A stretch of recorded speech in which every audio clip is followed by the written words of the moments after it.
Eu quero saudar a igreja na paz do Senhor Jesus. Lucas, capítulo 15, a partir do versículo de número 11. Evangelho de Lucas, capítulo 15, a partir do versículo 11. O Evangelho segundo escreveu Lucas. Já está aqui, nos nossos monitores. E ele disse: um certo homem tinha 2 filhos. Próximo versículo. E o mais moço disse ao pai: pai, dai-me a parte da fazenda que me pertence. E ele repartiu por eles a fazenda. E poucos dias depois, o filho mais novo, ajuntando tudo, partiu para uma terra longínqua, e ele desperdiçou sua fazenda, vivendo de uma forma dissoluta. Podem tomar os vossos assentos, por favor? Quero agradecer a Deus por essa noite, agradecer a Deus pela vida do nosso líder, Bispo Ido Zé do Carmo, Bispa Neuza, muito obrigado. Pastor Samuel César, Pastora Cleoni, Pastor Eliseu, Pastor Lucas, Pastor Edmilson, Dr. Wilson e Pastor, muito obrigado. É bom voltar a casa, né? 5 meses lá em Leopoldo Bulhões, numa obra missionária. Fui enviado, aceitei um convite, aceitei o desafio de abrir uma igreja. Ela é uma igreja que foi aberta. Alugamos um cômodo comercial, abri a igreja e estou lá. Nos 2 primeiros cultos, eu falei para as cadeiras. Diferente, né? Sempre ministro aqui quando eu não estava viajando, quando eu não estava cumprindo agendas. E lá as pessoas, como foi a experiência de você ministrar para as cadeiras? E graças a Deus hoje, né, já 5 meses, nós temos um número de pessoas. Lá hoje tem um obreiro me substituindo, dando continuidade ao culto, porque eu queria trazer, a Malena está aqui. Malena, pode ficar de pé só um minutinho? A Malena, ela é de Uberlândia. Nossa história começou 4 anos atrás, ela me bloqueando de tudo, né, me ignorando, mas também uma mulher linda dessa olhar para mim é só milagre, mas aconteceu um milagre. Ela viu em mim com seus bons olhos, com seus olhos missionários, aquilo que Deus falou com ela, e ela até hoje não me contou. Deus falou só para ela. Espero que um dia ela me conte, mas lá na nossa velhice, quando nós tivermos 90 anos. Muito obrigado. Você sabe o tanto que você representa, você sabe a sua importância na minha vida, né? E você sabe que você é meus olhos de jabuticaba. Seus olhos são lindos. Obrigado, viu? Pode tomar seu assento. Daqui uns dias ela muda para Goiânia, tá? Engenheira de software, trabalha numa startup aqui de Goiânia. Tanto que Deus é bom que ela mora lá na cidade dos meus pais, mas a sede da empresa dela é aqui, em Goiânia. É engenheira, menina inteligente, ligeira, tem um potencial que ela vai descobrir aos poucos. Muito obrigado.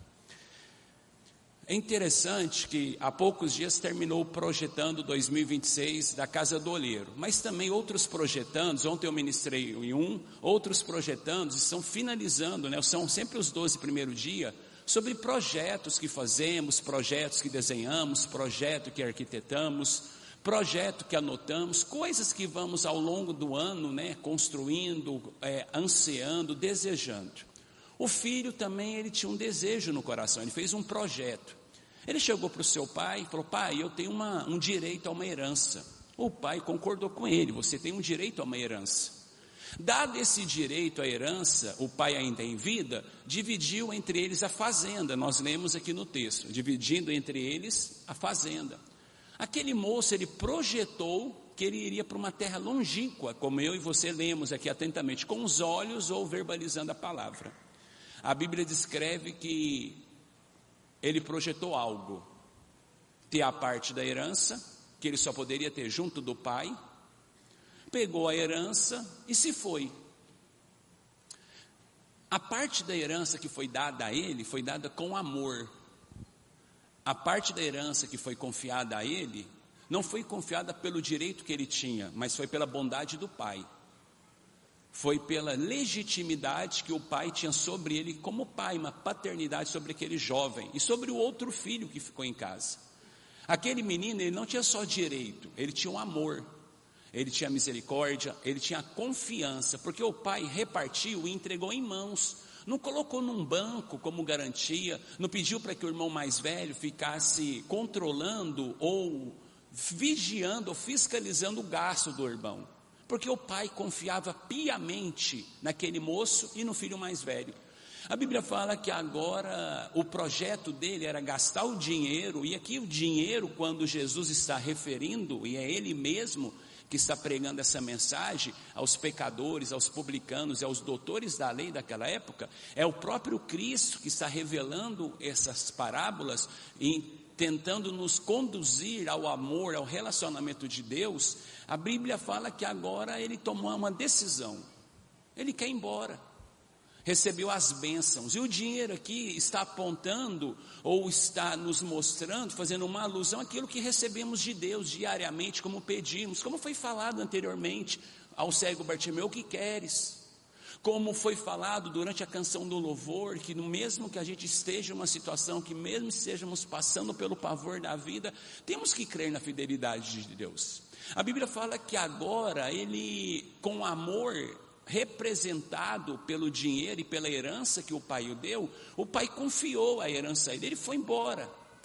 Ele tinha um projeto longe do pai, ele não queria estar perto do pai, ele não queria de repente que o pai ouvisse alguma notícia a respeito dele e se entristecesse. Olha o projeto dele, tanto que foi bem projetado. Porque se ele está numa cidade vizinha, se ele está numa cidade próxima, alguma pessoa que passasse e visse ele na condição que o encontraria, facilmente traria, ou viria para o pai trazendo informações e preocupando o pai. Então ele decide o projeto, ele fez um projetando. Só que o projetando dele não foi bem sucedido. O projetando dele sofreu falência em todas as áreas. A Bíblia fala que agora ele gasta a herança de uma forma dissoluta, ou de uma forma irresponsável, ou de uma forma inconsequente. Assim como seja a tradução que você tem em mãos, cada uma representa de uma forma diferente, inconsequente, de uma forma dissoluta, de uma forma irresponsável. Mas todas nos levam a entender que a forma como ele gastou o dinheiro foi a forma como o pai o ensinou. Assim somos nós. Às vezes pedimos a Deus o que não sabemos que vamos receber, mas pedimos confiando no amor dEle. Pedimos confiando na fidelidade que Ele exerce sobre nós. Pedimos crendo que Ele nos dará porque Ele é fiel em sua palavra. Pedimos assim como uma criança que mesmo às vezes pede algo ao pai sem saber o que está pedindo, ou não entendendo a grandeza, ou entendendo a importância daquilo que o pai está confiando a ele, mas o pai ou a mãe dá pelo amor, pela confiança que é gerada no relacionamento entre pai e filho, entre pai e filha, no padrão contextual de relacionamento ali, do pai deitar no colo, do filho deitar no colo, do filho encontrar, do filho na saudade vir ao encontro do pai. Nesses relacionamentos que vocês são pais, vocês são mães, sabem como funciona muito bem. O pai desenvolveu isso, o pai sabia. Então você agora, há poucas semanas atrás, você confiou um presente ao seu filho, você se esforçou, comprou, parcelou no cartão, você deu ao seu filho, às vezes o que ele estava pedindo, nem sempre o que você queria, e nem sempre é assim. Às vezes o pai dá algo ao filho que ele não está podendo comprar, mas ele se esforça, e não é nem o que ele queria dar para o filho, era aquilo que o filho pedia.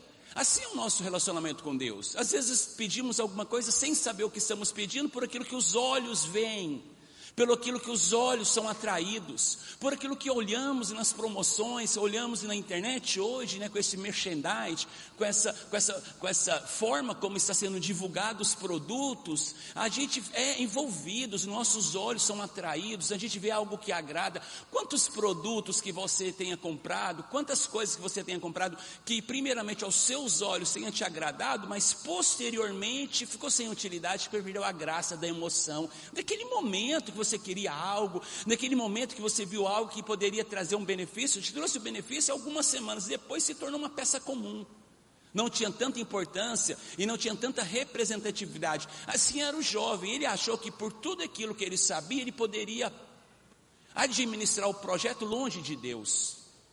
E aqui o pai, Jesus está fazendo uma referência a Deus. Mas o menino, ele gasta de uma forma irresponsável, porque ele não tinha a maturidade necessária para o tanto que ele tinha em mãos. Escute isso. Ele não tinha maturidade suficiente para administrar o quanto ele tinha em mãos. Uma coisa é você gastar R$50, você dá para o seu filho para ele ir no shopping. Outra coisa é você R$500 para que ele vá, e você cobrar dele que ele tenha sabedoria e maturidade para gastar aquele dinheiro. E às vezes ele vai falar para você que ele comprou algumas coisas que não eram interessantes, mas comprou porque ele tinha o poder do dinheiro, ele tinha a moeda da aquisição, ele tinha isso em mãos. Da mesma forma que eu estou me referindo ao dinheiro, estou me referindo a coisas materiais e a planos que criamos diante de Deus, às vezes no calor da emoção. Você se lembra quando nessa mesma data, no ano passado, você fez promessa para Deus? Você é um marido melhor, você é uma esposa melhor. Chegou para alguém, para sua liderança, em algum departamento que você atende, você pode contar comigo que eu vou vir em tudo. E daqui um pouco, você também diz, Senhor, eu vou ler a Bíblia em um ano, eu vou orar mais, eu vou jejuar, eu vou ofertar, eu vou dizimar. Ano que vem, eu não deixo de ofertar um só mês. Você começou muito bem. Janeiro, fevereiro, março, acelerado no 12, cumprindo tudo aquilo que havia prometido a Deus, a sua família, a sua liderança, ao seu pastor, ou a você mesmo. O ano foi transcorrendo, e quando chegou meados de abril, meados de maio, parece que as forças esvairaram, parece que o ânimo se desfaleceu, parece que você já não é mais aquela pessoa de janeiro animada, com a roupa branca, ou com a data, fazendo, projetando, pulando, glorificando, e vendo, imaginando que as coisas que você está deixando para trás, vão ficar lá atrás e não vão te acompanhar. Quando você percebe é setembro, é agosto, e o ano já não tem a mesma graça que o primeiro bimestre ou o primeiro quadrimestre. Aí quando você olha para trás, você se encontra como esse jovem. Você olha para o projeto que você projetou, você olha para o plano que você fez, você olha para o voto que você fez e nenhum deles foi cumprido, ou alguns foram e outros não. E parece que está faltando alguma coisa, e parece que alguma coisa está te incomodando, e está mesmo. O legado, aquilo que Deus construiu em você como filho, te faz entender que algumas coisas que foram faladas, planejadas, não foram cumpridas e houve um erro. Aí vem aquele momento de sentar e calcular a rota, reverter o processo, ver e refazer e medir aquilo que eu vou dizer no próximo ano, e ver aquilo que eu vou falar da próxima vez que eu tiver uma experiência com Deus, como Jacó, ou como tantos outros homens de Deus. Quando Jacó encontra no Val de Jaboque, depois de ter planejado sair da casa, de ter tirado a primogenitura de Esaú, ele chegou na casa do seu sogro o enganou da mesma forma como ele enganou seu pai, lá na casa do seu pai. Ele vai embora da casa do seu pai, mas antes de ir embora, o pai pergunta, qual é o teu nome? Porque você está me dizendo que o seu nome é Esaú, mas a sua voz é de Jacó. O pelo que você tem aí parece o seu irmão. Ele afirma para o próprio Jacó que ele estava reconhecendo Jacó, mas Jacó tinha um plano: tirar a primogenitura e ir para longe, endinheirar-se, enriquecer-se, porque a partir do momento que o pai liberasse a promessa sobre Jacó, mesmo ele passando por Esaú, a palavra proferida não volta vazia e não volta atrás, porque é autoridade espiritual. Então o pai proferiu sobre o filho errado, e Jacó, na andância da vida, descobriu que toda a riqueza que ele havia conquistado não significava nada sem ele entender quem ele era, sem ter uma identidade, sem compreender quem ele era em Deus. E agora Deus espera ele no Val de Jaboque, no Val da decisão. Todos nós, eu e você, temos uma decisão, dias de decisão na nossa vida. Jacó olha para trás, ele havia enviado toda a sua riqueza. Quando ele envia a sua riqueza, porque a Bíblia fala que Esaú vinha enfurecido para encontrá-lo no caminho, com tantos homens para pegar Jacó. Jacó manda funcionário, manda bezerro, manda boi, manda carneiro, manda riqueza, manda as esposas, para tentar de alguma forma acalmar Esaú. E quando Jacó olha para o lado, ele vê que ele está sozinho, que tudo aquilo que ele havia conquistado era insignificante, longe do propósito. Quantas vezes você caminhou carregando algo que Deus te havia te dado e você desperdiçou? Quantos planos foram feitos e você, no momento da empolgação, foi para uma terra longínqua? E aqui a Bíblia vai escrever que agora aquele menino desperdiça tudo. Chega ao ponto de se deitar com os porcos, e os pastores, os cuidadores de porcos não deram nada a ele, porque aquele menino sem dinheiro e longe dos olhos do pai era um homem insignificante. Jacó, ele tem que travar uma guerra com Deus. A Bíblia fala que ele não deixa aquele anjo, que é a teofania de Deus, passar, porque agora Jacó sabe diante de quem ele está. E Jacó, ele não encontra aquela oportunidade 2, 3, 4 vezes, não, ele encontra apenas uma. Ou ele decidia naquele dia, até que a alva da manhã surgisse, ou ele decidia na passagem daquela noite até a madrugada, que ele mudaria de vida, ou ele continuaria o mesmo. Tendo riqueza, mas sendo medíocre. Tendo bens, mas sendo miserável.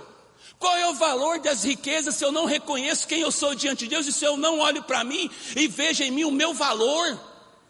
Qual é o valor de tudo que eu tenho na minha vida financeiramente e materialmente, se eu não consigo ter uma noite de paz, se eu não consigo carregar uma roupa de dignidade em mim, não dignidade, não roupa física, mas dignidade transvestida na alma?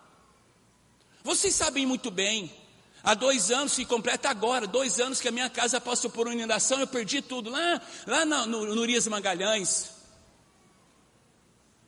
tudo foi embora. As pessoas tentaram me ajudar, de alguma forma as pessoas queriam me ajudar, algumas pessoas falavam para mim, não, nós vamos te dar uma quantia de dinheiro. Eu não liguei para ninguém em telefone nenhum tocou pedindo algo. A pessoa punha o número do Pix lá no meu Instagram, eu ia lá e apagava. Até que uma pessoa falou assim, você é muito bobo.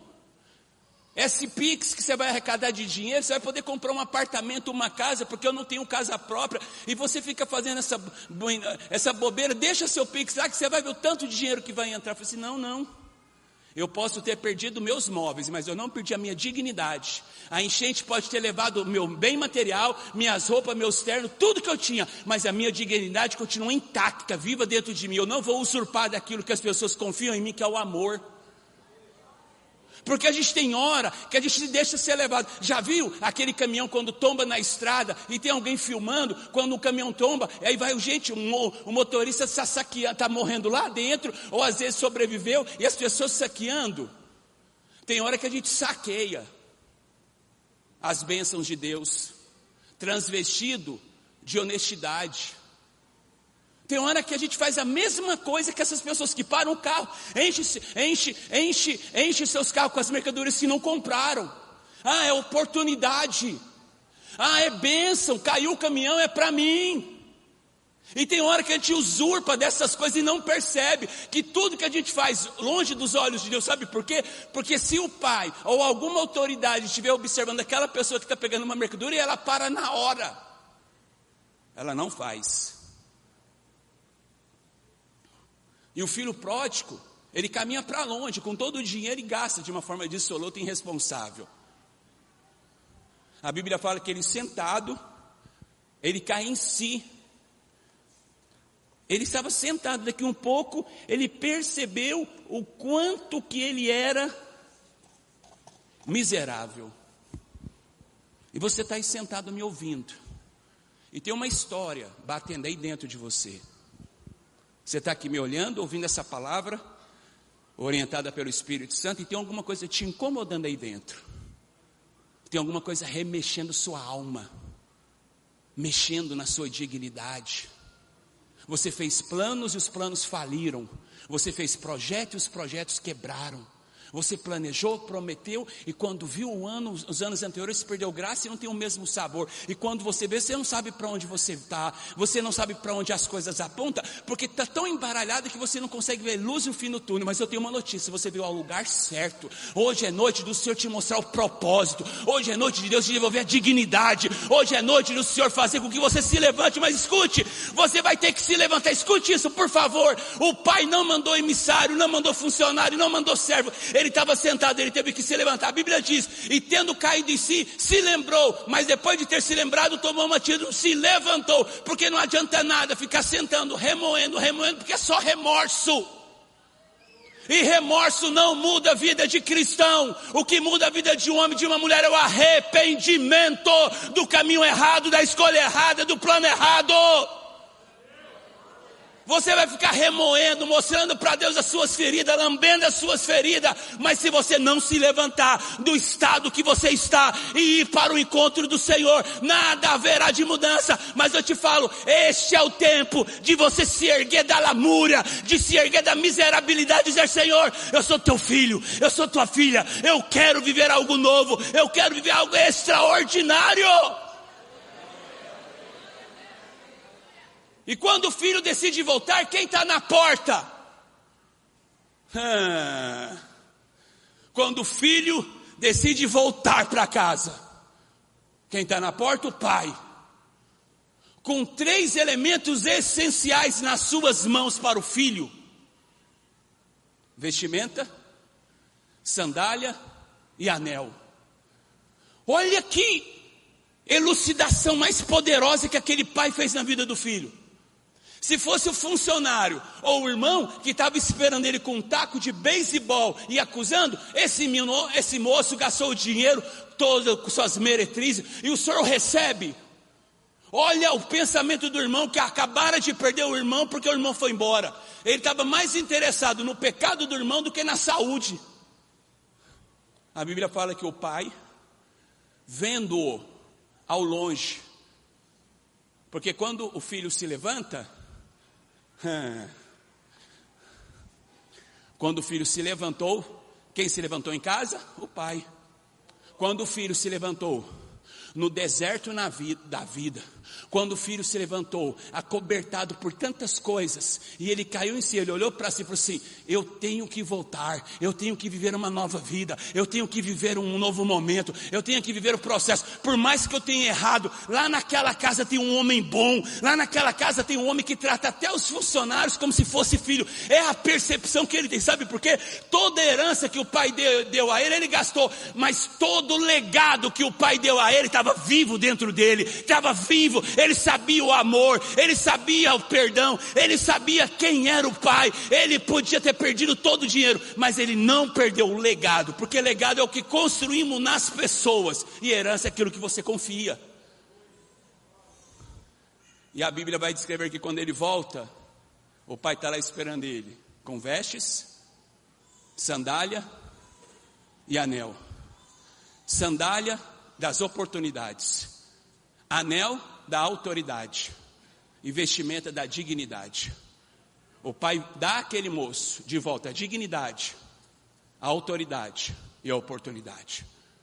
Mas só deu a ele por uma razão: por aquele menino ter reconhecido onde ele estava sentado.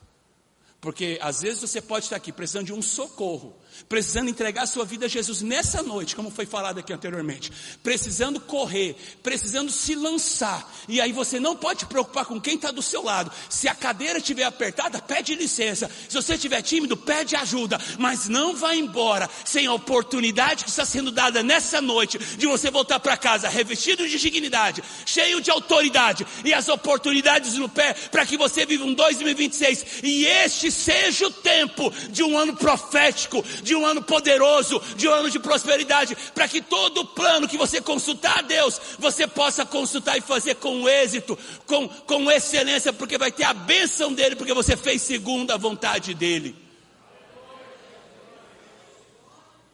Eu estava ontem à noite, deixei a Marlene onde ela está hospedada, ela estava perto do senhor lá no Fernando Scaveschi, pedi a casa, o apartamento para que ela ficasse. Na volta para minha casa, para onde o apartamento onde eu estou morando, o senhor começou a falar comigo. No caminho, desculpa eu ter tirado sua cadeira. Aqui ó, peguei, saí da Assis Chateaubriand, peguei a Castelo Branco e estou subindo. As lágrimas nos olhos. O senhor falou assim: você lembra aonde você estava 2 anos atrás?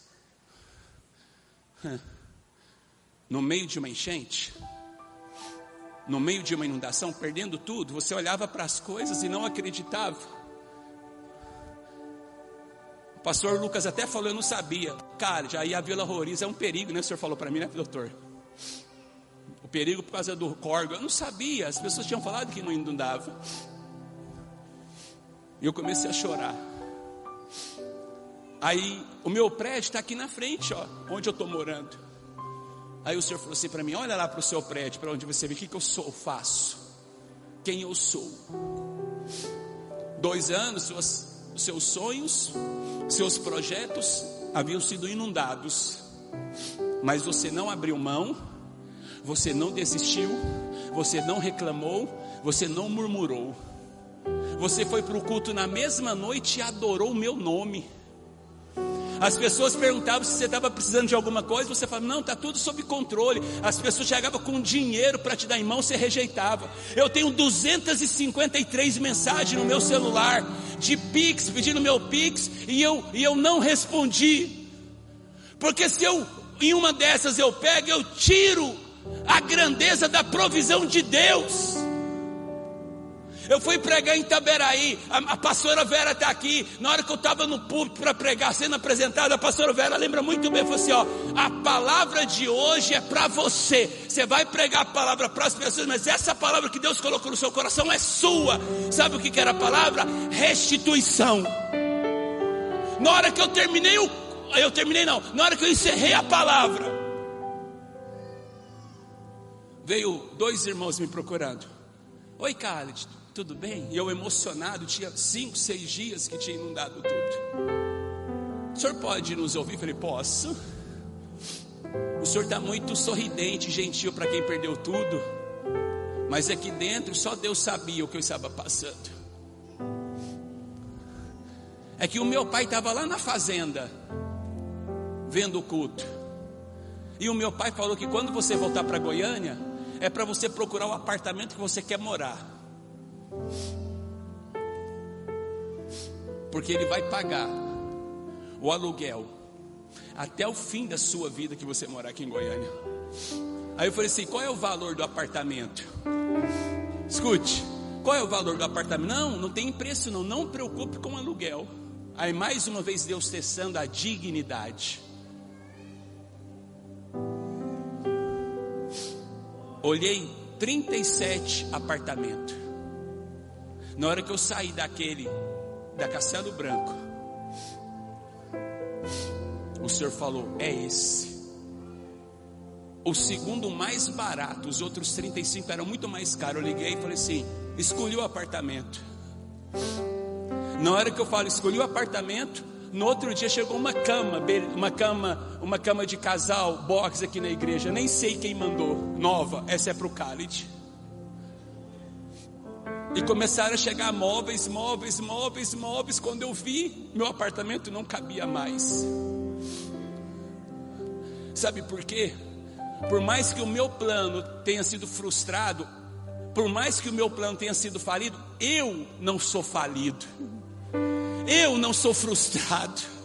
O teu plano pode ter falido, o teu plano pode ter frustrado, mas você não é um projeto falido, você não é um plano perdido, não. Você é um plano que hoje Deus está te dizendo, eu vou te devolver a dignidade, eu vou te devolver a autoridade, e você vai vestir, calçar a sandália da oportunidade. Mas você tem que tomar uma decisão, se levantar e entender que o Deus que está aqui é o Deus que trabalhou na minha vida, que o Deus que fez tudo isso na minha vida restituiu, é o Deus que quer restituir a sua vida, o Deus que trabalhou, porque 2026 será o ano que o que parecia perdido voltará com a identidade restaurada.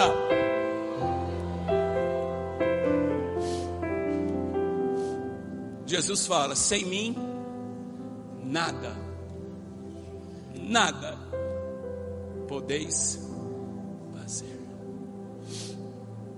Você tentou de todo o seu jeito, com todas as suas forças. Você tentou com o seu saber, com o seu recurso. Não estou falando de grande recurso, estou falando de recursos de todas as espécies, de pouco recurso ou muitos recursos. Você recebeu algo de Deus, Deus te deu algo tão precioso e você decidiu ir embora. Às vezes você conviveu na igreja por alguns anos e você foi embora, mas hoje o Senhor te trouxe. Hoje o Espírito Santo te tirou lá do seu lar, lá da sua fazenda, lá do seu emprego, lá do momento que você tinha planejado ir para um clube, ir para o shopping, ficar em casa, e Deus te incomodou para te trazer aqui. É porque aqui tem veste de dignidade, aqui tem anel de autoridade, e aqui tem chinelo de oportunidade para você. Pastor, então o senhor está me dizendo que tudo isso é possível? Sim, ao que crê, ao que testifica e ao que acredita. Eu estava pela tarde, eu termino. Vocês sabem a minha origem. Quase todos vocês sabem que eu sou de berço islâmico. Recentemente, aqueles que me seguem na rede social viu o casamento que eu fui em São Paulo. O casamento muçulmano dentro de uma mesquita, com todos os costumes, com tudo aquilo. E eu comecei a postar, porque fazia 22 anos que eu não via aquelas pessoas. Porque quando eu me converti, me esnobaram, me rejeitaram, me enxotaram, não aceitavam mais a minha presença. O primo Tariq Ahmad Nissaif, que casou, quando me encontrou depois de eu ter se convertido, ele me deu um tapa tão dolorido no rosto que ficou as marcas por muito dia, e disse que eu era um derrotado por ter saído do islamismo e ter me tornado cristão. Quando ele chegou no casamento, ele não estava no salão, estavam os convidados. Quando ele me viu, os olhos dele brilharam. Ele veio em minha direção. Ele é um pouco maior que eu, forte. Ele veio em minha direção e disse assim: eu nunca me esqueci a primeira vez que eu vi o seu olhar de fé. Aquele dia que eu te dei o tapa na cara, eu te dei de ira, porque o seu olhar de fé eu nunca vi, mesmo estar servindo o islamismo há 26 anos. Ele é mais velho que eu. E hoje, te vendo 22 anos depois, eu vejo o mesmo olhar aguçado por essa fé. Você é bem-vindo no meu casamento. Não vá embora, porque depois que eu casar eu vou querer sentar, te abraçar, e nós vamos comermos muito, e nós vamos falar, e você vai me falar do que você está vivendo.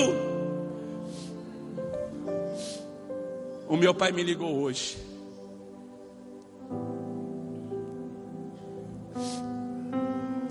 Ya Khalid, شو يا بابا كيفك انت يا حبيبي شرمي انت بابا. Conversando. Haidek Sadik está falando a mim, seu primo me ligou, foi para a lua de mel, voltou. Ele falou: tio, o senhor também está vivendo isso que o Khalid está vivendo? O meu pai: eu estou, Tariq, vivendo. Tio, como que é esse negócio de ser cristão? Porque eu vi o Khalid, ele conversando com a gente na mesa. É possível ter o que ele tem? É possível viver o que ele vive? Porque ele foi me contar na mesa depois o que ele está vivendo em Deus. Eu nunca imaginei que Deus se aproximaria da gente. Eu nunca imaginei que Deus abraçaria a gente um dia. Ele falou que tem hora que ele está orando lá no quarto, que ele pede para que Deus abrace, ele sente Deus abraçando. É verdade, tio? E o meu pai lá em Uberlândia: Tariq, eu também já senti o abraço de Deus. O quê? A minha esposa também já sentiu o abraço de Deus. A sua prima Emily também já sentiu esse abraço de Deus. E esse abraço de Deus está aberto a todos.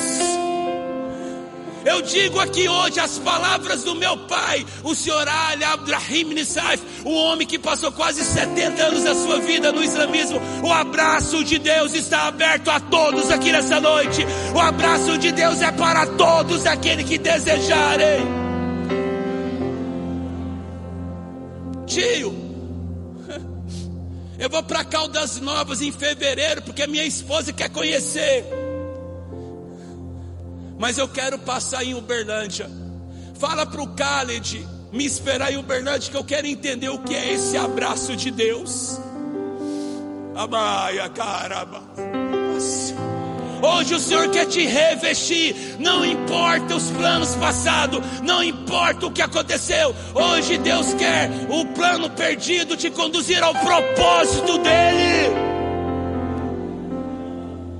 Só que você tem que tomar uma decisão. Esses pastores que estão aqui, não podemos tomar por você. O músico que toca com tanta maestria não pode tomar por você. É você que toma por você. E a oportunidade está franqueada. Eu peço para que todos, se possível, fiquem de pé no seu lugar para nós orarmos. Eu sei que você veio aqui hoje em busca de uma resposta. Eu vejo que você veio aqui essa noite buscando uma orientação, e Deus está te falando: eu vou fazer do plano perdido, eu vou te conduzir ao propósito. Mas você tem que decidir se levantar. Você já se levantou, sair do seu lugar e vir aqui à frente para se reconciliar, para viver isso em Deus, para viver esse plano perfeito em Deus nessa noite e nessa data especial aqui neste lugar. Cadê você que precisa? Escute. Cadê você que nessa noite precisa decidir por Cristo? Essa noite que você precisa voltar, essa noite que você precisa viver esse plano. O Senhor está te convidando para te vestir de veste de dignidade, de sandália de oportunidade e de anel de autoridade.